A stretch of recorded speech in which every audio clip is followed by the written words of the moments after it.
On a les moyens d'analyser la situation et de prendre des mesures. Et vous savez que depuis de nombreuses années, on replante justement des haies, on refait toutes ces choses qui permettent d'un écoulement plus naturel des eaux. Mais nous devons anticiper, de nous adapter aux conséquences du dérèglement climatique. Et les conséquences du dérèglement climatique, c'est sans doute l'amplification de phénomènes qui existent déjà. Les fortes pluies, on appelle ça d'ailleurs les pluies cévenoles parce qu'on est au pied des Cévennes, et c'est quelque chose qui est très connu dans la région. Mais sans doute que ce sera plus souvent et plus grave. Donc, nous avons un plan national d'adaptation au dérèglement climatique qui va comporter des mesures comme celles que vous dites, qui sont souvent des mesures contraignantes.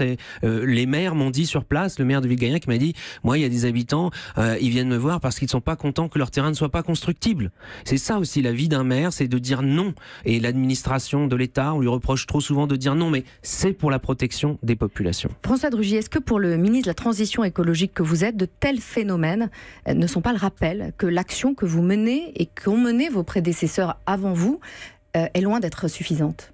Ah mais évidemment, je suis le premier convaincu que pour lutter contre le dérèglement climatique et ses effets, il faut amplifier, il faut aller plus vite et plus fort. Et je suis heureux si demain, à quelque chose malheur est bon, si un drame peut servir à la prise de conscience qu'il faut agir plus vite, plus fort et de façon plus déterminée encore que nous le faisons. Vous savez, on en aurait parlé il y a 3 jours, peut-être que vous auriez dit « Ah mais les mesures sur les émissions de CO2, c'est pas un peu contraignant, ça va pas un peu vite pour l'industrie automobile, pour l'agriculture, pour d'autres domaines ?»